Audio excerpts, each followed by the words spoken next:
네, 얼어붙은 뉴스의 창을 열어드리는 매경의 창 세 번째 방송 시작하겠습니다. 자, 오늘의 주제는요, 대한민국의 우울한 미래와 관련된 이야기입니다. 지금 바로 시작하겠습니다. 한국은 늙었다. 더 가난해질 것이다. 그리고 그 속도는 세계 어디보다도 빠를 것이다. 전 세계에서 유일하게 출생률 0명대를 기록 중인 나라. 선진국 수준에 올라섰지만 성장의 불씨가 꺼져가는 나라, 대한민국. 사람처럼 나이가 든 경제는 벌이보다 씀씀이가 많고 변화와 위기에 약해진다. 이웃나라 일본이 그랬다. 저출생과 저성장, 지방소멸, 장기 침체의 늪에 빠졌던 일본 사회의 잃어버린 30년. 그리고 새해. 일본의 과거는 우리의 미래가 될 것이라는 경고가 나오고 있다. 자, 올해 4월에 중요한 선거가 있죠. 바로 22대 국회의원 총선인데요. 여야 모두 가장 시급한 공약으로 저출생 문제 해결을 꺼내 들었습니다. 그러면서 최근에는 이런 이야기까지 좀 나오고 있죠. 이대로 가다가는 일본의 잃어버린 30년을 답습할 수 있다. 위기감이 그만큼 높아지고 있습니다. 이와 관련해서 오늘 본격적으로 이야기를 좀 나눠보도록 하겠습니다. 오늘 세 분 모셨는데요. 일본의 잃어버린 30년 그 시작부터 지켜보신 분이시죠. 산증인이라고 표현을 할 수가 있을 것 같습니다. 신각수 전 주일대사님 오셨습니다. 어서 오세요. 네, 반갑습니다. 자, 그리고 일본 전문가 이창민 한국외대 교수님 모셨습니다. 어서 오세요. 네, 안녕하세요. 이창민입니다. 자, 그리고 마지막으로 베스트셀러 작가이자 경제 칼럼니스트 조기동 작가와 함께하겠습니다. 어서 오십시오. 네, 안녕하십니까. 자, 신 대사님, 이창민 교수님이랑은 어느 정도 좀 인연이 있으신 것 같아요. 사실 뭐 겉으로 보기엔 연배의 차이가 좀 있으신 것 같은데 어떤 인연이신지 궁금한데요. 네, 뭐 제가 아무래도 일본 관계 일을 외교부에 있을 때도 그렇고 다양한 일본 관계 이제 학회라든지 세미나라든지 뭐 이런 데서 우리 이 교수께서 이제 일본 경제를 전공하셨기 때문에 자주 만났습니다. 그야말로 저희가 제대로 된 일본 전문가 두 분을 모신 것 같습니다. 자, 그리고 조 작가님은 이탈리아로 가는 길이라는 책을 내셨는데 네. 저는 여행책인 줄 알았어요. 많이 좀 오해를 네. 사용하죠. 한마디로 한국 사회가 보통 우리는 스웨덴이나 미국 또는 독일 같은 사회를 지향하고 있지만 실제로는 꽤나 남유럽스러운 사회로 가고 있다. 예. 이런 게 좀 그 책의 핵심 주제인데요. 가장 대표적인 게 출생률만 봐도 한국, 일본 다음으로 낮은 나라가 바로 이탈리아하고 스페인, 포르투갈 같은 남유럽 국가입니다. 네, 상당히 네. 충격적이었어요. 그 예. 사실 알고. 출생률이라는 게 결국은 한 사회의 어떤 경제 구조나 사회 구조 내지는 어떤 문화적인 결과물이라고 저는 생각을 하는데요. 예. 거기서 사람들이 더 이상 이제 특히 젊은 사람들이 내가 결혼을 하지 않겠다 내지는 애를 낳지 않겠다는 선택을 하고 있는 것이겠죠. 네, 예. 그게 지금 우리 사회 전 세계적으로 가장 큰 화두가 될 것 같습니다. 이런 걸 좀 미리 좀 어떻게 짐작을 하셨나요? 짐작은 한 건 아니고 이미 좀 굉장히 좀 심각하게 한국 사회가 당면하고 있는 게 저출산과 고령화인 건데요. 예. 2023년 말에 그해 태어난 신생아 그러니까 영세인 인구가 한 22만 6천 명 정도입니다. 근데 이게 보통 이제 출생률로 하면 이제 감이 안 잡히는데 그 작년 말 기준 10살 되는 사람의 아동 수가 43만 2천 명이거든요. 예. 그러니까 10년 사이에 한 40% 이상 줄어든 거죠. 또 놀라운 거는 이제 지금 30세 인구는 한 70만 명 정도 됩니다. 그러니까 한 30년 사이에 인구가 거의 한 3분의 1 토막이 난 건데 그렇죠. 한국 사회가. 예. 그렇다면 이제 왜 한국의 사람들은 저렇게 애를 낳기를 거부하는 것일까? 한국 사회는 어디서 문제가 되는 것일까? 이런 고민을 할 수밖에 없다고 생각했습니다. 이번 총선에서도 이 문제가 아마 핵심 아젠다가 될 것 같습니다. 잠시 후에 좀 더 깊이 있게 좀 이야기를 나눠보도록 하겠습니다. 네, 앞서서 제가 일본의 잃어버린 30년 이야기도 했었는데 신 대사님이 일본에 부임을 하셨던 게 85년, 86년 그 즈음으로 들었어요. 대사관에 근무를 한 건 86년부터 89년 봄까지입니다. 예. 86년부터면은 예. 그야말로 그때 당시만 해도 G2 국가 하면은 미국하고 일본이던 호황기 시절이었잖아요. 그때 당시 일본 사회 분위기는 좀 어땠는지 궁금해요. 일본 사회가 아시다시피 그 당시에 이제 수출이 뭐 엄청나게 많이 돼가지고 사회에 돈이 많이 쌓였습니다.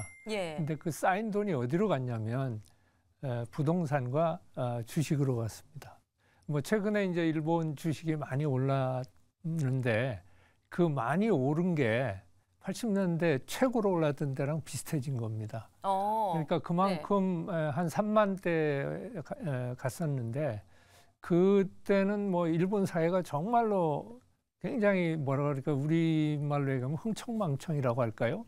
돈이 많이 남고 그랬고 이제 사실 일본의 토지를 다 팔면 미국에 네 개의 미국을 산다. 네, 맞아요. 처음에는 2개에서부터 시작해서 그게 예. 자꾸 불어나더라고요. 그래서 그때 당시에 1억 총중류라는 말도 있었다고 해요. 그만큼 이 시대의 현상을 한마디로 농축해서 표현을 해주는 것 같은데 어떤 의미인지 설명 좀 부탁드릴게요. 원래 이제 지니계수 같은 걸 보면 이제 소득 격차, 이 빈부 격차를 나타내잖아요. 근데 5, 60년대 같은 경우는 지니계수가 더 이제 높아집니다. 그러니까 빈부 격차가 더 확대가 되고 네. 이제 이 7, 80년대에 들어서 이제 소득 격차 축소되거든요. 그런데 설문조사를 해보면 일본 국민들이 5, 60년대부터 10명 중에 9명이 나는 중산층이다라고 대답을 해요. 그만큼 내가 잘 산다. 네. 예. 그러니까 실제로 소득 격차가 커졌지만 주관적으로는 불평등하다고 느낀 거죠. 부족함을 못 느끼고 여유롭다. 왜 그러냐면 매년 이제 연간 10%씩 성장하고 뭐 고용이 안정되고 급여가 매년 오르니까 어제보단 오늘이 낫고 오늘보단 내일이 또 나아지는 희망적인 거예요. 그래서 5, 60년대 이제 어느 집이나 냉장고, 텔레비전, 그 세탁기 다 가지고 있어야 되고 조금 예. 더 지나면 자동차, 뭐 에어컨 모두 다 가지고 있어야 되고 또 더 지나면은 뭐 디지털 뭐 카메라 뭐 그다음에 워크맨 이런 거 다 가져야 되거든요. 그러니까 당시에 또 일본의 네. 전자기기가 그렇죠. 엄청 잘 네. 나갔잖아요. 그러니까 이제 밴드웨건 효과인 거죠. 남들이 사는 거 다 우리로 치면 요즘에 이제 국민 패딩, 뭐 국민 유모차처럼 그렇게 이제 소비가 미덕인 이제 시대였습니다. 그러니까 1억 총 중산층이라는 게 모두가 이제 평등하다고 느끼는 만큼 모두가 이제 잘 산다고 실제로 잘 살았고 그래서 이제 그런 소비에도 밴드웨건 효과가 보이는 그런 시절이었죠. 네, 그랬던 일본이 버블 경제가 꺼지고 나서 대략 그게 이제 한 30년 전쯤이죠. 지금으로부터 30년 전쯤에 버블이 꺼졌고 우리 경제가 일본을 그 뒤로 이제 추격하기 시작한 거죠. 일본은 내려가기 시작한 거고 우리나라 경제는 이제 추격하기 시작한 거고. 뭐 한 3, 4년 전에 많이 뉴스에 나왔던 게 이제 구매력 평가 기준으로 1인당 GDP가 역전됐다. 2018년부터 예. 그 얘기가 나오고 그러면서 이제 우리 언론들이 한일 역전된 지표들을 막 찾기 시작을 했어요. 그래서 국가 신용 지수라든지 제조업 경쟁력 지수라든지 이런 거 다 찾았는데 사실은 근데 이 순위를 우리가 너무 확대 해석하면 안 되는 게 우리가 올라간 것보다 일본이 떨어진 것 때문에 역전된 게 많거든요. 그래서 그러니까 우리가 잘한 것보다 네네. 네, 그래서 일본이 하락해서. 그건 너무 우리가 확대 해석하면 안 되는데 다만 임금 같은 경우에 2002년 기준으로 보면 일본이 평균 임금이 우리보다 한 2.4배 높았거든요. 그때는. 네. 근데 지금은 우리가 10% 정도 높습니다. 우리 임금이 네네네. 일본보다 높아요. 20년 동안 역전이 됐고요. 예. 최저임금 같은 경우도 일본이 이제 4.5% 올라서 이제 1,000엔이 됐어요. 그런데 우리가 9,865원이죠. 환율 생각하면 우리가 조금 더 높거든요. 그러니까 네. 최저임금도 우리가 역전을 했고 제일 지표상으로 이제 중요한 게 1인당 명목 GDP죠. 이렇게 부유함의 그 나라 국민들의 부유함을 나타내는 게 사실은 1인당 명목 GDP인데 항상 일본이 우리보다 앞서 있었는데 올해 이제 일본 내각부에서 발표한 걸 따르면 OECD 38개 국가 중에서 일본이 21위, 우리가 네. 22위입니다. OECD나 IMF의 발표는 조금 차이가 있는데 우리가 역전을 했거나 비슷한 거는 확실해요. 그래서 지금 보면 전반적으로 일본과 한국이 부유함의 정도는 거의 비슷해졌다. 이렇게 볼 수 있을 것 같습니다. 네. 그래서 이것 때문에 최근에 나온 이야기가 바로 네. 피크 코리아예요. 사실 우리나라가 이렇게 일본을 추월해 나가기 시작하니까 한국의 성장이 끝났다. 일본을 추월하는 것도 잠깐이다. 다만 한국이 치고 올라는 게 잠깐이고 이제 여기서 우리 한국은 또 성장이 멈출 것이다. 이런 이야기가 나오면서 또 피크코리아가 화제가 되고 있습니다. 성장률이 가파르게 떨어지고 있기 때문입니다. 한국의 성장률이. 예, 한국의 잠재 성장률, 그러니까 경기가 호황이 아니고 불황도 아닐 때 성장률을 보면은 2000년에서 2007년까지 3.8%였고 2007에서 20년까지 2.8%였거든요. 그런데 지금은 한 2% 정도고요. 그냥 매년 계속 한 1%포인트씩 떨어지고 있죠. 예. 이제 나중에 가면은 거의 한 1%대로 떨어진다고 그러는데 지금의 일본 같은 경우에 잠재 성장률 추이는 2020년 이전에는 1% 밑이었는데 지금 한 1%대까지 올라와 있거든요. 한국과 일본이 거의 붙어 있는 경우이고 한국은 추가적인 고령화로 인해서 더 성장률이 떨어질 거라는 게 일반적인 관측이기 때문에 그래서 이제 피크코리아라는 이야기를 일본에서 이제 자신 있게 할 수 있는 것이죠. 네. 네. 그래서 이제 우리 경제 앞이 이제 과제가 생긴 거죠. 오늘의 핵심 주제, 그래서 우리가 일본을 과연 따라갈 것이냐, 이 위기를 어떻게 해서든 넘어설 것이냐입니다. 일단 데이터만 보면요. 1%에 들어간 게 일본이 1993년입니다. 그러니까 현재 우리나라가 일본의 30년 전쯤하고 경제 성장률이 비슷한 거죠. 일본이 한 7, 80년대까지 한 4, 5% 정도 매년 성장했거든요. 그러다가 이제 90년대가 되면 평균 성장률이 1%대가 되고 2000년대가 되면 0%로 떨어집니다. 지금 우리 2020년대가 일본의 1990년대랑 평균 성장률 1%라는 점에서 딱 30년 전 일본이랑 비슷한 상황인 거죠, 지금. 네, 그럼 저희가 좀 더 본격적으로 자세하게 그 일본의 잃어버린 10년, 20년, 아주 길게는 이 30년까지 만들었던 그때로 돌아가서 다시 이야기를 좀 이어나가 보도록 하겠습니다. 1980년대 후반의 일본. 돈이 돈을 낳는 버블 경제의 시대. 플라자 합의 이후 정부의 저금리 규제 완화 정책으로 내수 시장에 쏟아진 현금은 부동산과 주식, 자산 시장으로 몰려갔다. 일본을 팔면 미국을 4번 살 수 있다던 광풍의 시대. 하지만 버블 붕괴의 충격과 함께 금융과 내수가 무너졌고 산업은 일본을 떠나갔다. 기나긴 불황, 일본 경제 잃어버린 시절의 시작이었다. 네, 앞서서 신 대사님 말씀도 해주셨는데 당시에 떠들었던 말이 도쿄만 팔아도 미국을 살 수 있다라는 이야기가 상당히 많이 돌았어요. 이게 사실 뭐 저희 입장에서는 그리 피부로 와닿지는 않았는데 실제로 그 당시에 이제 일본에 계셨던 대사님께서 느끼시기에는 어떠셨나요? 금융의 문제점들이 많았던 것 같아요. 예. 그래갖고 이제 버블이 터지면서 부동산 가격이 거의 뭐 심한 경우에는 10분의 1 가격으로 떨어집니다. 그러고 이제 사실은 일본이 국제정치적으로 좀 실수를 한 게 있죠. 뭐냐면 1985년에 플라자 합의가 나와서 일본의 대미 무역 흑자를 대폭 줄이도록 이런 무역 협상을 하게 되죠. 네. 그리고 이제 환율을 급격히 떨어뜨리죠. 한 250대 1에서 150대 1 정도로 1년 사이에 툭 떨어집니다. 엔화 가격이 급등하게 됩니다. 그러니까 이제 그때 어떤 현상이 벌어지냐면 일본에 있는 제조업들이 동남아로 한국으로 이렇게 이제 나가기 시작하는 거죠. 그전에는 일본의 경제라는 건 원세트 이코노미라고 그래가지고 모든 걸 일본에서 다 생산하고 소비하고 수출하고 그러니까 모든 걸 일본에서 다 했죠.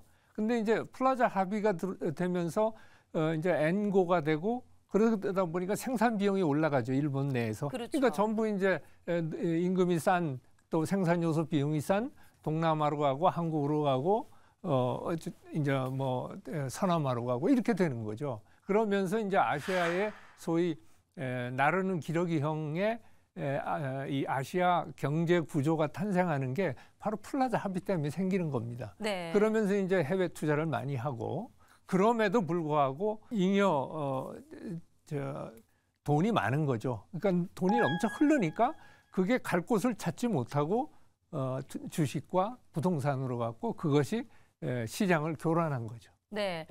그래서 플라자 합의가 85년도에 이루어졌고 90년대까지는 그 버블이 그대로 낀 정말 일본 경제 호황기를 누렸는데 90년대 초부터 일본이 이제 거품이 꺼지기 시작한 거죠. 네. 당시에 부동산 주가 거의 뭐 순식간에 폭락을 했다고 하는데요. 당시 상황이 좀 어땠을까요, 교수님? 예, 지금 이제 일본 주가가 많이 올라서 이제 36,000엔대 니케이 지수가 이렇게 좀 지금 회복을 했죠. 회복을 했는데 89년 12월 29일이 마지막 이제 폐장일이거든요. 그때 주가가 얼마였냐면은 이제 38,915엔. 네. 근데 그게 이제 34년 지난 지금도 회복은 안 되고 있습니다. 그 지점이.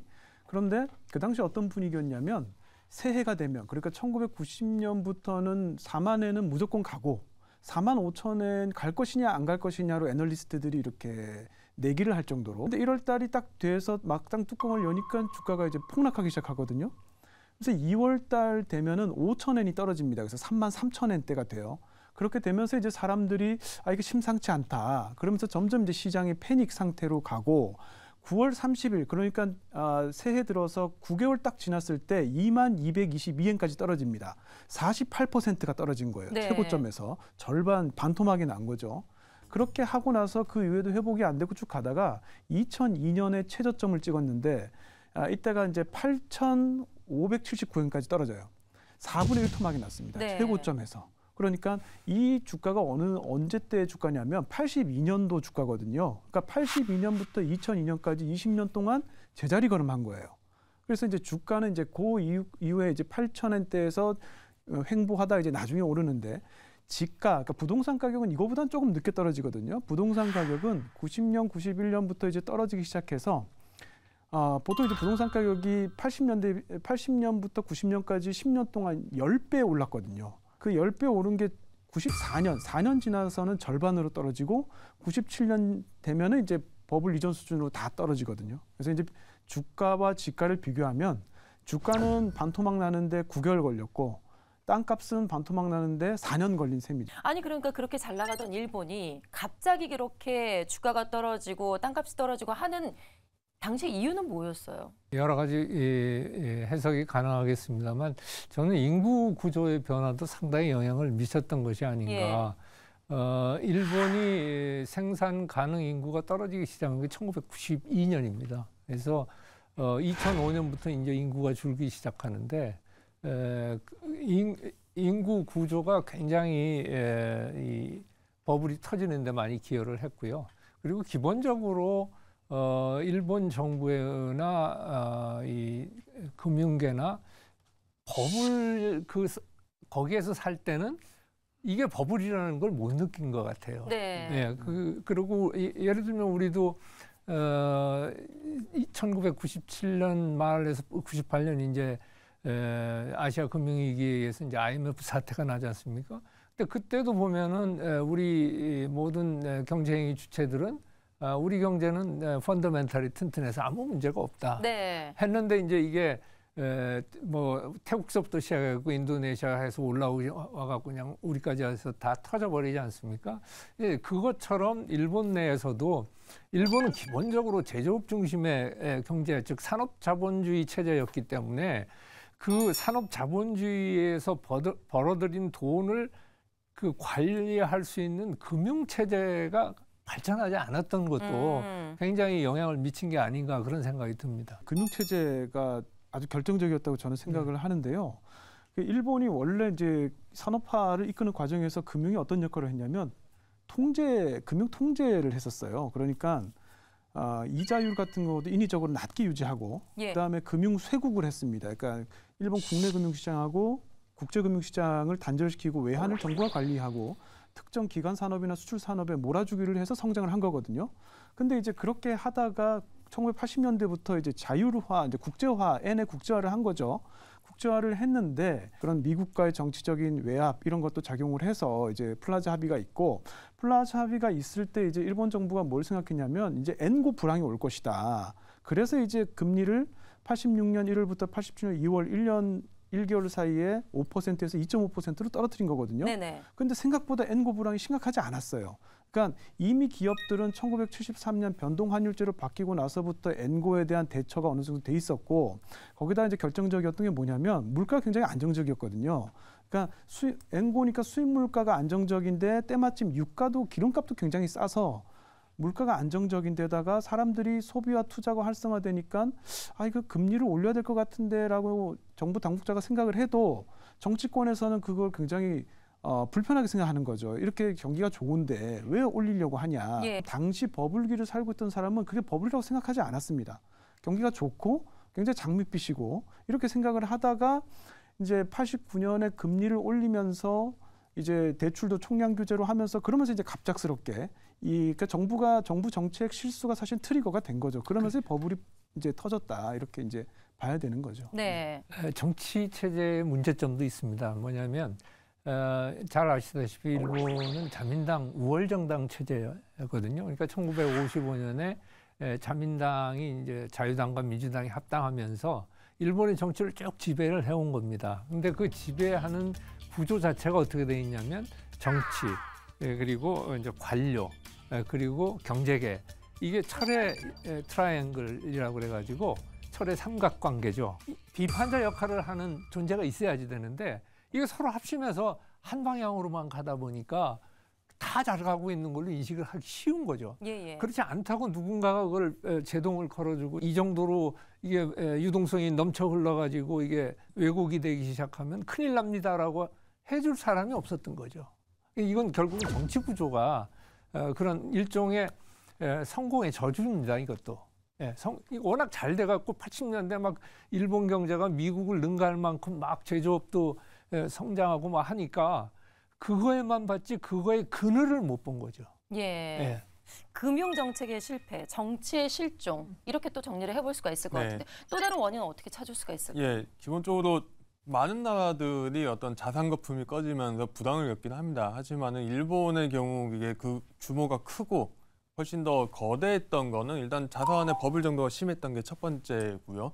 두 번째는 그 말씀하신 대로 약간 일본의 금융 시스템의 어떤 문제에서도 기인할 것 같은데 결국은 기업들이 본인이 취득한 자산들, 그러니까 사무용 건물들 담보해가지고 거액의 돈을 빌리거든요. 예. 근데 이게 거품이 꺼지면서 대차대조표의 부채는 그대로인데 자산이 확 줄어들게 되는 일종의 대차대조표 불황이라고 하는 그런 상황을 겪게 되는 거죠.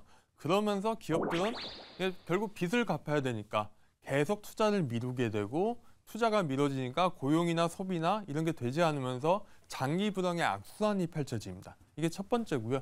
두 번째는 이게 결국은 구조조정을 하면은 이제 부실 기업들을 솎아내야 되는데 그 부실 기업을 또 솎아내기가 쉽지도 않았거든요. 네. 그러다 보니까 90년대 후반이 되어서도 이게 전체 제조업 기업의 한 10%, 건설업 기업의 20%, 그리고 부동산 및 서비스 업체의 30%가 좀비 기업이라는 통계가 있을 정도로 굉장히 부실 기업들이 늦게까지 정리되지 않고 남아있게 됩니다. 이러면서 90년대 내내 일본 경제의 발목을 잡게 되는 것이죠. 자, 그리고 장기 불황의 원인 중에 하나로 아까 신 대사님이 잠깐 말씀을 하셨지만 사실 고령화도 꼽을 수가 있습니다. 네. 고령화가 시작된 게 일본이 한 30년 전 요때쯤이거든요. 고령화가 시작되면서 젊은 세대 간의 갈등도 상당히 많이 촉발하게 되고요. 이것도 하나의 큰 원인이 될 수가 있는 거죠. 인구 고령화되고 생산 가능 인구가 줄게 되면은 결국은 삶을 쓰고 싶어도 쓸 수가 없는 상황이 벌어집니다. 일본 같은 게 2010년대 아베노믹스가 한창일 때 보면은 일본 신문에 종종 보이는 기사가 사람이 없어서 기계를 다 못 돌리고 이게 어디 음식점에서 고용을 못하기 때문에 서비스 생산이 늘지 않는다. 이게 결국 뭔가 사람이 없어서 놀게 되는 그런 형태의 문제들이 일본이 계속적으로 경험하고 이게 성장의 발목을 잡게 됩니다. 네. 이제 고령화 또 하나 이제 문제점이 뭐냐면요. 이 내수 측면에서 볼 때 돈을 가지고 있는 사람들이 고령화된 사람들입니다. 예. 그 고령화된 사람들은 노후에 대비하기 위해서 돈을 안 써요. 근데 네, 싸매고 있죠. 정작 필요한 30대, 40대는 돈이 없어요. 예. 예? 그러니까 이 돈이 안 도는 거죠. 결국 일본에서 지금 상속이 이루어지는 연령이 68세입니다. 평균 연령이. 68세 상속 받아봐야 돈 쓸 수가 없어요. 그 돈이 이 고령층에서 정작 그 내수를 돌릴 수 있는 중년 세대로 돈이 이전이 될 수 있도록 이렇게 해주지 않으면 고령화의 그 경제적인 폐해는 굉장히 커지는 거죠. 말씀하신 것처럼 일본의 그 60, 70대 분들이 가계 금융 자산의 70%를 가지고 있거든요. 주주의 80%가 60대 이상입니다. 일본에.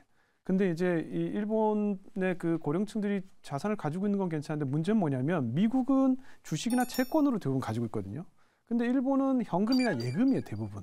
그래서 그렇다 보니까 그 현금이나 예금이 은행에 들어가서 그게 정부의 국채 발행해서 국채 사는 데도 다 쓰이거든요. 그러니까 결국에는 미국 같으면은 주식이나 채권 시장으로 들어가서 생산적인 부분에 그게 활용이 되는데 일본의 고령자들이 가지고 있는 금융자산 전부 다 정부한테 들어가서 사회보장 비용으로 다시 이제 돈을 그러니까 결국에는 자기가 가지고 있는 자산으로 사회보장 급부를 받는 시스템인 거예요. 그래서 이게 세대 간에 돌지 않고 그래서 지금 갈등이 어떤 갈등이 있냐면 세금을 소득세를 올리느냐 소비세를 올리느냐라고 했을 때 소득세에 대한 저항이 굉장히 강하거든요. 사실은 부자들은 60, 70대인데 세금 우리가 다 내야 된다라고 해서 네. 그 차라리 소비세를 올려라. 소비세면은 조세장이 좀 그 더 사실은 소득세보다는 좀 적은 거죠. 그래서 지금 이제 그 세금 관련된 논쟁으로 일본에서는 좀 불이 옮겨 붙었습니다. 네. 자, 이렇게 여러 가지 일본의 사회적인 문제점에 대해서 이야기를 쭉 들어봤는데 장기 불안, 저성장이 이렇게 이어지고 있다 보니까 일본 정부에서도 당연히 손 놓고만 있을 수는 없었겠죠.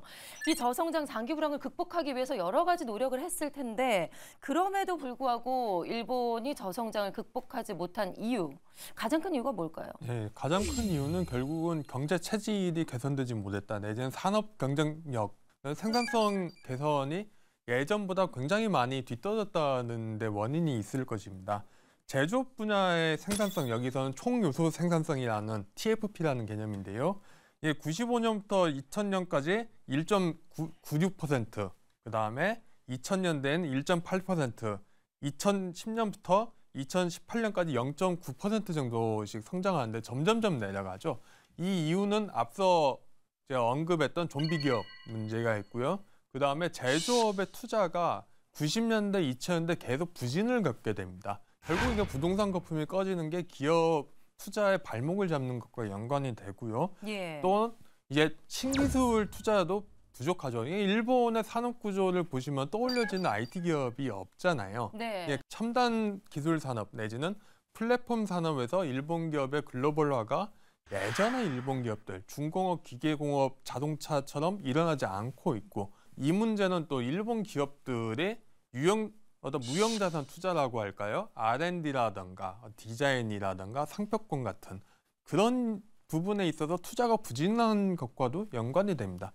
총체적으로 일본 기업들의 생산성이 개선될 수 없는 어떤 투자 부진이나 어떤 기술 혁신 또는 어떤 그 구조조정 이 삼박자가 모두 다 제대로 일어나지 않는 게 지금까지 일본 경제의 발목을 오랫동안 잡았던 원인이라고 할 수 있겠습니다. 네. 그리고 또 하나 원인으로 꼽히는 것 중에 하나가 일본의 그 대표적인 아날로그 문화 이야기가 나와요. 일본인 뭐 아직도 현금을 쓰는 사람들이 많고 심지어 집에 팩스가 뭐 거의 전부가 있다고 하더라고요. 그런 문화도 한몫을 했을까요? 아날로그가 이제 우리가 일본 사람들이 아날로그를 좋아한다라고 얘기하는데 그거는 이제 사실은 좋아한다기보다 어쩔 수 없이 아날로그를 쓰는 경향이 있고 그 이유는 90년대에 충분한 투자가 되지 않았기 때문이에요. 아시다시피 이제 90년대는 이제 버블이 붕괴되고 장기 불황을 거치면서 사실은 80년대까지 썼던 팩스나 도장, 종이, 레거시 시스템이 완전히 대체돼야 되는데 컴퓨터나 네. 인터넷으로 그때 이제 장기 불황을 거치면서 충분히 투자가 안 된 거죠. 예를 들어서 10명이서 서로 뭔가 이렇게 일을 할 때 컴퓨터와 인터넷이 전부 다 갖춰져 있으면 그걸 쓰면 되는데 네. 그중에 몇 명이 컴퓨터가 없거나 인터넷이 안 되면 그걸 쓰는 게 불편하잖아요. 그러면 차라리 팩스를 쓰는 게 편하죠. 그걸 계속 쓰다 보니까 그게 문화처럼 느껴지지만 사실은 도태됐어야 될 시스템이 그대로 남아있는 거죠. 그래서 결국에는 90년대 충분한 투자가 되지 않아서 디지털 부분에 투자가 되지 않았기 때문에 그게 나중에 노동 생산성을 떨어뜨리게 하는 원인이 되고요. 그게 이제 일본이 더 장기 침체에 빠져들게 하는 원인이 또 된 겁니다. 또 하나는 일본이 오랫동안 이 엔고의 그 일종의 부작용이죠. 그것을 이제 겪었는데 임금도 안 오르고 뭐 이러한 것들이 이제 다 겹치면서 사실은 잃어버린 30년 즉 아베노믹스가 이제 지향한 게 양적 완화였는데 예. 그 작은 규모의 양적 완화를 한 서너 번 했어요. 했는데 하고서 조금 성과가 나오려고 그러면 되돌아가고 또 나오려면 되돌아가고. 그러니까 이게 결국은 뭐냐면 정치는 안정이 돼 있었지만 정책은 안정이 돼 있지 못하는, 그러다가 이제 2012년에 아베 총리가 이제 집권을 하면서 아베노믹스의 한 축, 가장 중요한 축이 결국은 양적 완화였지 않습니까? 그런데 그게 불과 한 1년 정도 지나니까 거의 120행, 130행 막 이렇게 이제 N이 떨어지기 시작하거든요. 네. 그러니까 특히 제조업 중심으로 해서 수출이 잘 되고 하니까 굉장히 그 아베노믹스는 한 절반의 성공을 거뒀다고 저는 개인적으로 평가를 합니다만, 그 양적 완화를 예를 들면 1990년대 중반에 그렇게 대규모로 했더라면 일관되게, 그러면 훨씬 더 어떤 경제적인 여건은 좋았고, 그거에 의해서 아까 이제 일본이 이노베이션에 필요했던 어떤 4차 산업의 혁명 조류에 좀 더 빨리 탔지 않았을까. 아베노믹스 말 그대로 정말 무제한 돈을 푸는 양적 완화 정책을 시행을 했는데, 교수님은 어떻게 좀 평가를 하세요? 일단 아베노믹스의 결과가 이제 아베노믹스 경기라고 해서 제16순환이죠. 근데 그 보면 목표가 있었습니다. 이제 소비자 물가 상승률 2%, 실질 경제 성장률 2%, 명목 경제 성장률 3% 이렇게 목표를 제시했는데 수치상으로 보면 딱 절반 달성이 됐어요. 네. 그래서 이건 이제 성공이냐 실패냐 애매한데, 근데 다만 이제 이걸 봐야 되는 거죠. 원래 아베노믹스가 의도했던 거는 엔저를 만들어서, 양적 완화로 엔저를 만들면 수출이 잘 될 거고, 그러면 기업이 영업이익이 개선돼서 임금이 올라갈 거다. 요게 이와타 방정식이라고 하나의 공식이었는데 이게 좀 애매해졌습니다. 왜냐하면 엔저는 됐는데 수출이 생각보다 늘지 않았어요. 근데 수출이 안 늘었는데 기업의 영업이익은 늘어납니다. 그런데 임금은 또 오르지 않았어요. 그러니까 85년부터 기업들이 해외로 나갔죠. 엔고를 피해서. 나중에는 국내 어떤 그 자본 수익률 저하 때문에 또 밖으로 나갑니다. 그럼 나가다 보니까 주로 이제 2010년대는 어디로 나갔냐면 북미하고 유럽으로 나갔어요. 그러니까 현지의 공장에서 현지에서 만들어서 현지에서 판매하는 기업들이 많죠. 그렇다 보니까 엔저가 되면 이 기업들이 엔 환차익을 얻습니다. 그러니까 수출이 잘 됐다기보다 해외 진출해 있는 기업들이 엔 환차익을 굉장히 많이 얻게 되는 거예요. 네. 그래서 기업의 영업이익이 개선이 되는데, 문제는 뭐냐면 이 기업들이 해외에서 벌어들인 걸 일본으로 가지고 들어오지 않습니다. 거기에서 재투자하거나 사내 유보로 달러를 그대로 가지고 있어요. 그렇다 보니까 기업은 화랑인데 국내에 투자는 되지 않고 국내 임금은 올라가지 않는, 가계는 불황인 상태인 거예요. 국가는 부유하지 않는군요, 여전히. 그러니까, 그렇죠. 반쪽짜리 호황이 된 거예요. 그게 이제 저는 저온 호황이라고, 온도가 낮은 저온 호황이라고 하는데, 이걸 이제 기업 측면에서는 굉장히 성과가 있었다라고 볼 수 있는데, 이제 임금이 올라가고 소비가 늘어나는 부분에 있어서는 큰 효과가 없었다. 다만 최근에 작년부터 임금이 올라가고 투자가 는 거는 이제 미중 갈등 상황 속에서 반사이익도 있지만, 여하튼 아베노믹스 이후에 10년 동안 기업의 어떤 그런 체질이나 퍼포먼스 굉장히 좋아지면서 이런 최근에 일본의 경기 살아나는 데 있어서 마중물이 된 거는 분명하다. 네. 그렇게 평가할 수 있을 것 같습니다. 네. 잃어버린 30년을 지나서 지난해부터 그래도 일본 경기가 어느 정도는 살아나고 있다, 회복되고 있다라고 평가를 해요. 네. 실제로 진짜 이게 살아난 건 맞는 건지, 앞으로 이 저성장을 극복해서 일본이 다시 화랑을 꼽힐 수 있는 건지. 일단 23년도에 경제 성장률 전망치가 2%라는 거는 결국은 일본의 잠재 성장률 이상의 호황에 진입했다는 표시고, 이건 결국 이제 더 이상 일본을 얽매였던 어떤 디플레이션 압력에서는 벗어났다는 평가를 내릴 수는 있을 것 같고요. 그럼에도 불구하고 일본이 예전에 아주 제조업 강국의 명성을 되찾을 수 있을 것이냐, 이거는 약간 좀 회의적인 평가를 내릴 수 있을 것 같습니다. 결국 이제 관건은 한국이 이제 와서 일본식의 이런 장기 침체를 따라갈 것이냐, 우리나라가 일본과 지금 비슷한 점, 다른 점 뭐가 있다고 좀 보세요. 근데 제 생각에는 이제 일본식 장기 침체라는 용어를 조금 수정해야 될 필요가 있다고 저는 생각을 해요. 왜냐하면 우리가 이제 한국에서는 보통 잃어버린 30년이란 말을 쓰지만, 대부분 우리가 잃어버렸다라고 하는 기간 중에서도 고용률이, 실업률이 3% 이하가 유지된 적이 많아요. 실제로 일본이 3% 이상 실업률이 치솟았던 때는 한 15년 정도밖에 안 됩니다. 특히 2010년대는 아베노믹스를 회복기에 있었고, 실업률도 낮고 기업들 퍼포먼스도 굉장히 좋았기 때문에 사실은 이제 그 부분은 빼야 되고, 7, 80년대 연 4% 성장하던 때 비하면은 그거보다는 성적이 낮지만 장기 침체기라고 볼 것이냐라면 그것보다는 어떻게 보면 이제 성숙 경제기 성숙 단계에 접어들었다고 봐야죠. 그 얘기는 잠재 성장률 1% 전후에서 경기가 좋으면 한 2% 성장, 안 좋으면 0% 정도에서 장기적인 안정적인 성장을 가져가는 구조로 일본은 지금 돼가고 있고, 그럼 한국은 어떠냐? 예, 예. 한국도 그 단계에 이제 진입하기 시작했다고 생각을 합니다. 경기가 안 좋을 때는 0%, 좋아도 한 2% 정도. 우리는 그래도 선진국에 진입을 한 상태에서 지금 잠재 성장률 1%대를 유지하기 위해서 노력을 한다라고 하면 성숙 경제기 단계에서 이 정도 수치를 우리가 너무 부정적으로 볼 필요는 없다. 저는 이렇게 생각이 듭니다. 그러니까 한국하고 일본하고 우리가 이제 많은 비교를 하게 되는데 그 비교를 하는 데 있어서 좀 주의할 점이 있다고 생각을 합니다. 뭐냐면 일본은 메이지 유신 이후에 거의 한 150년간 근대화를 하고 1차 세계대전 때만 하더라도 소위 P5 그러니까 5대 상임이사국 가운데 한 나라에 들 정도로 굉장히 경제개발과 산업개발 이런 면에서 굉장히 축적이 많이 되었던 나라거든요. 근데 우리는 사실 경제적으로는 저는 선진국이라고 보지만 전체적인 총체적으로 보면 저는 선진도상국이라고 생각을 합니다.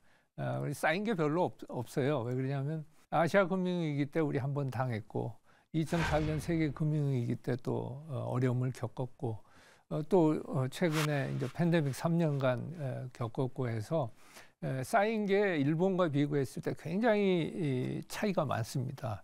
다만 저는 우리가 일본보다 좀 나은 점은 뭐냐면 우리 사회는 굉장히 역동적입니다. 예. 그리고 우리 기업들이 굉장히 저는 일본 기업보다 훨씬 더 세계를 무대로 활동하고 개척해 나가는 그러한 그 마케팅 능력이라든지 제조업 특정 분야에 있어 특히 전략 물자 관련한 능력을 볼 때는 상당히 우리가 성취한 것이 있기 때문에 기본적으로 우리 사회가 지금 저출산 문제에만 너무 초점을 두고 있는데 고령화 사회에 대한 대비도 경제적인 측면에서 굉장히 많이 해야지 되고요. 그리고 특히 이 여성 노동력의 사회 진출을 끌어내지 않으면 우리는 지금 뭐 0.78이라고 하는 출생률은 이건 아마 역사상 없는 그러한 출산율이기 때문에 그런 점에 있어서 저는 여러 가지 장애물을 제거할 수 있는 결정하는 힘, 이건 정치에 있거든요. 예. 그러니까 정치가 결정하지 않으면 사회가 제대로 움직일 수가 없는 거고, 그래서 우리 경제 주체들이 정치적으로 잘 원활하게 결국은 혁신할 수 있게끔 규제 개혁을 해주고 시장을 조성해주고 이런 것들을 하게 된다면 전 충분히 피크 코리아는 우리가 피해갈 수 있지 않을까 그런 생각을 합니다. 네. 정치와 경제를 따로 볼 것이 아니라 정치와 경제의 두 바퀴가 제대로 균형 있게 잘 굴러가야 된다. 예. 그래야 모두 다 살아남을 수 있다라는 그렇습니다. 말씀이신 건데 이 부분을 잘 지적하신 게 또 우리 조 작가님의 네. 책인 것 같아요. 바로 앞서 말씀을 드린 이탈리아로 가는 길인데 왜 그런데 하필 이탈리아에 주목을 하신 거예요? 예, 일단 경제 구조가 굉장히 비슷합니다. 우리나라하고요? 네, 이탈리아도 본인들이 이제 경제 기적이라는 단어를 쓰거든요. 원래 유럽에서 프랑스나 독일의 처지나 2성급 국가였는데 50년대, 60년대 수출 지향형 공업화로 굉장히 빠르게 성장했고요. 그럼에도 불구하고 90년대부터 이제 굉장히 이제 일본과 같이 장기 침체에 빠지거든요. 이런 게 첫 번째고 노동시장이 비슷합니다. 이중 노동시장에다가 예.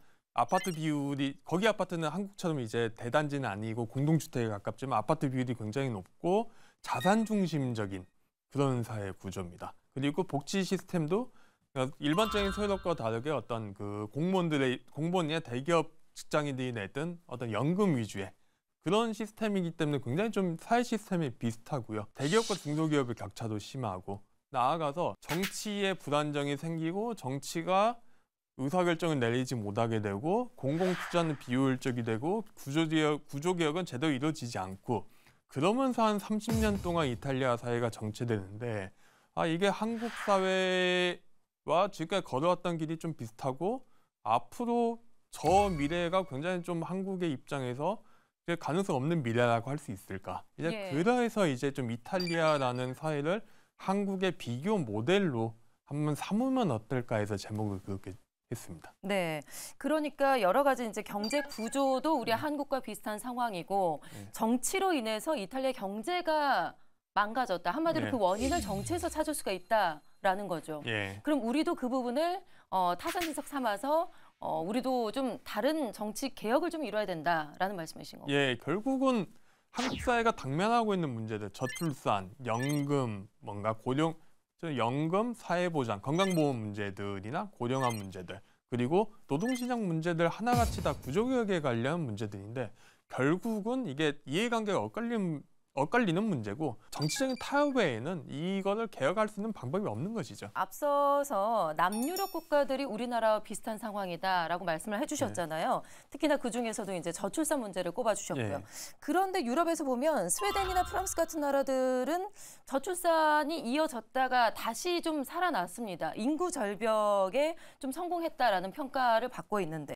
두 나라들이 다들 택한 방법은 사실 뭐 하나의 정답은 없다고 생각합니다. 이제 뭐 보통 이제 인구 출산율이 반등한 나라들이 스웨덴도 있고 프랑스도 있고 또 미국도 있거든요. 미국도 60년대, 70년대 출산율이 떨어지다가 이제 80년대, 90년대 회복을 하는데 세 나라 다 방법은 틀려요. 스웨덴 같은 경우는 굉장히 급진적으로 노동시장을 뜯어고치고 요는 이제 남녀의 노동시장 차별을 없애고 남자도 여자처럼 똑같이 애를 보게 만드는 사실은 제가 보기에는 권리가 아니고 거의 의무에 가깝거든요. 중요합니다. 예. 네. 예, 이런 사회로 바꿨고 뭐 미국 같은 경우는 아예 좀 자유주의적인 시장에 맡기는 방법 내지는 뭐 어떤 노동 유연성을 강화한다든가 아니면은 어떤 안에 그 육아휴직 같은 데에 대한 어떤 세액 공제를 늘린다든가 이런 데에 대한 거를 좀 강조했고 프랑스는 아예 국가가 나서가지고 뭐 아주 프랑스는 20세기 초반부터 이제 애를 더 낳아야 된다고 국가에서 장려를 하고 가톨릭 기반의 프랑스는 가톨릭 국가임에도 불구하고 이제 굉장히 가족제도 외에 어떤 혼외자에 대한 인정을 빠르게 하거든요. 예. 이렇게 여러 가지 방법을 추진하는데 결국은 뭐 그 나라의 실정에 맞는 방법을 굉장히 대규모고 구조적으로 추진했다는 거. 첫 번째. 두 번째로 이게 단순하게 이게 뭐 애를 낳으면 돈을 더 줄게 문제가 아니라 애를 낳을 만한 환경을 조성해 줬다는 거. 그리고 이것이 위에서 어떤 그 기성세대가 보기에 바람직한 청년 세대가 애를 낳게 만드는 게 아니라 청년 세대의 실정을 굉장히 자세하게 조사를 합니다. 그런 다음에 애를 더 낳기 용이한 사회를 어떻게 만들까? 이런 고민의 결과라는 점에서 어떤 시사하는 점이 있다고 생각합니다. 네. 우리나라가 내년에 초고령 사회로 진입을 하고요. 일본은 초초고령 사회로 진입을 한다고 해요. 그런데 출산율을 보니까요. 일본이 우리나라보다 이렇게 높은지 몰랐어요. 1.24명 정도가 되더라고요. 우리나라가 0.78명인데요. 일본은 그래도 우리나라에 비해서는 저출산에 비교적 선방했다라고 볼 수가 있는데 이유가 있을까요? 네. 일본이 94년부터 이제 이 본격적으로 이 저출산 문제를 해결하려고 합니다. 엔젤 플랜이라고 해서 이제 그게 이제 30년 됐는데요. 처음엔 자충우도를 했습니다. 예. 자충우도를 하다가 처음에는 이제 후생성 중심으로 해가지고 보육을 해결하면 되겠지라고 했는데 굉장히 많은 비판을 받아요. 현실성이 떨어진다고. 결국에는 이제 생각을 바꿉니다. 뭘로 바꿨냐면 아이가 생산재가 아니고 사치재라는 거에 인정을 합니다. 무슨 말이냐면 네. 아이가 생산재라고 생각하면 노동 부족을 어떻게 해결할까의 대책으로서 출산이 들어가는 거예요. 사치재가 뭐 아이 놓는 게 사치라는 뜻이 아니라 아이를 사치재라고 한다는 것은 소득 탄력성이 일보다 크다는 얘기입니다. 즉 소득이 확실히 보장이 돼야지 아이를 낳는다는 거예요. 소득이 적어지면 아이를 낳을 수 없다는 거거든요. 예. 그럼 결국에는 아이를 낳게 하려면은 소득을 올려줘야 된다. 가계의 소득을 올려주기 위한 방안을 생각하기 시작한 게 2000년대부터입니다. 그래서 결국에는 가계 소득을 올려주려고 하면은 여성이 어떻게 직장을 구할 수 있을까를 고민해야 되고, 그러면 일하는 방식을 바꾸고 노동 시간을 유연화해야 되고 직장에 아이를 데리고 올 수 있는 환경을 뭔가 만들기 위한 거를 추진해야 되겠죠. 그렇다 보니까 이제 노동성이라든지 후생성도 있고 문부성도 거기에 참여해야 되고, 결국에 이제 그게 하나 있고 또 한 가지는 정부가 굉장히 현실 가능한 목표를 세웁니다. 아베가 처음에 내세웠던 게 뭐냐면 1억 총 활약 사회예요. 1억 2천이지만 곧 1억이 된다. 앞으로 50년 뒤에도 1억이란 인구를 유지하기 위해서 모두가 일하는 사회를 만들자. 그러면은 1억 안에는 전부 다 일을 하는 게 아니거든요. 그 노동 인구가 있고 비노동 인구가 있습니다. 비노동 인구의 대표적인 게 전업주부죠. 전업주부를 일하도록 만들어야 된다. 그러니까 네. 이제 비정규직 노동시장을 통해서 가정의 부수입원으로서 수입을 얻을 수 있게 해줘야 되고, 그다음에 생산 가능 인구의 바깥에 또 있습니다. 고령층이 있죠. 고령층 65세를 70세로 올렸어요. 일본은 지금 70세가 사실은 은퇴 연령이거든요. 그리고 또 그 총인구의 바깥에서도 끌고 와야 됩니다. 외국인이죠. 그래서 특정 기능 2호라는 재료 자격을 만들었는데 이건 뭐냐면 묻지도 따지지도 않아요. 일본을 못해도 되고 뭐 재산이 없어도 되고 나이도 묻지도 않습니다. 특정 업종에 취업하는 조건으로 무제한 갱신을 해줍니다. 가족도 동반할 수 있어요. 사실상 이민이죠. 그렇지만 이민이란 말은 쓰지 않지만 이런 식으로 하고요. 지금 키시다노믹스는 아예 1억도 아닙니다.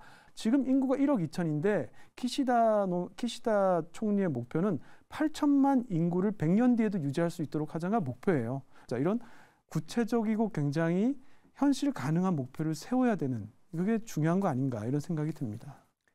네, 마지막으로 드릴 질문이 사실 이제 우리가 일본의 잃어버린 30년을 답습할 수가 있다라는 위기감 때문에 저희가 오늘 대담을 준비를 했는데 마지막으로 공통 질문으로 드릴게요. 그 해법은 과연 뭐가 있을까? 어떻게 좀 보시는지요? 저는 기본적으로 대한민국은 부존 자원이 없고 해외 시장에 의존하는, 기본적으로 우리 인력 갖고 휴먼 캐피탈 갖고 살아가는 사회입니다. 그래서 이 휴먼 캐피탈을 어떻게 우리가 양성해서 지금 현대 바뀌고 있는 산업의 조류에 맞춰서 우리 제조업과 서비스업을 고쳐나갈 것이냐, 그러한 것에 좀 더 우리 사회가 노력을 해야지 되고요. 결국은 그걸 하기 위해서는 혁신밖에 없습니다. 예. 정부는 정부대로, 기업은 기업대로, 가게는 가게대로 이런 어떤 그런 노력을 해야지 되고, 그걸 하기 위해서 저는 제일 큰 문제가 저는 교육개혁이라고 생각합니다. 정말로 우리 사회가 이런 양극화나 이 대립 이걸 넘어서서 정말로 인간 중심의 교육 그리고 산업에 맞는 교육의 변화, 이것이 좀 관건이 아닌가 그런 생각을 해봅니다. 일본의 이제 기시다 총리가 이제 저출산 고령화 문제 해결하려고 이제 일본의 여러 이제 시정촌이죠. 우리로 치면 이제 읍면동 여기까지 다 방문을 해서 출산율이 2.53까지 가는 그런 곳을 이렇게 방문해서 원인이 뭔가 이렇게 봤습니다. 두 가지가 있었습니다. 한 가지는 엄마들이 파트타임으로 일을 할 수 있는 그걸 연결해주는 기관이 있어서 거의 다 일을 하고 있더라. 그러니까 가계 소득이 더블 인컴이 되는 거죠. 두 번째는 뭐가 있냐면 이 엄마들이 함께 모여서 공동육아, 사실상 공동육아를 할 수 있는 교류회장을 마련해주는 제도가 있더라. 그게 이제 이 지역마다 고 출산율이 많이 올라간 점 그게 있더라는 거거든요. 그래서 정서적 서포트와 경제적 서포트, 그러니까 소득이죠. 이 두 가지가 있어야 된다라 그래서 2023년 4월에 일본은 어린이 가정청이 출범했습니다. 저출산과 고령화를 뗐어요. 그러니까 저출산 문제에 완전히 집중하기 위해서 어린이 가정청이라는 청을 하나 만들었습니다. 예. 그러니까 이 얘기는 완전히 이제 아이를 생산의 개념에서 노동의 개념으로 보지 않고 정말 오롯이 저출산 문제에 집중하겠다는 뜻이죠. 그리고 고령화 문제는 고령화 문제대로 또 따로 갑니다. 그러니까 우리는 지금 대통령 직속 저출산 고령화위원회가 있거든요. 그런데 이제 여전히 인식이 많이 부족하다. 조금 더 문제의 심각성을 좀 더 우리가 인지하고 조금 더 세밀한 정책적 접근이 필요한 시점이 됐다. 이런 생각이 듭니다. 일본에 왜 장기 부당이 오래됐을까를 생각해 보면 상당 부분 이제 현실에 대한 인식의 문제가 아닌가 하는 생각을 합니다. 일본의 부당 초입계 이게 버블인가 아닌가의 문제, 또 일본의 저성장 문제에 대해서 그게 나중에 보면은 일본 기업의 생산성이 낮아졌다는 사실에 대해서도 인식되는 시간이 굉장히 오래 걸렸거든요. 결국 그렇게 어떤 인식의 현실주의라고 할까요?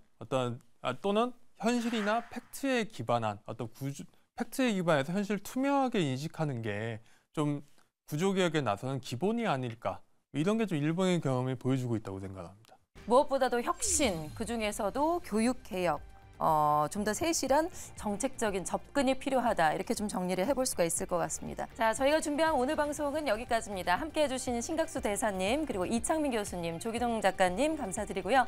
뉴스의 패브를 찌르는 매경의 창, 다음 주에 저희는 다시 찾아오도록 하겠습니다. 함께해 주신 여러분 고맙습니다.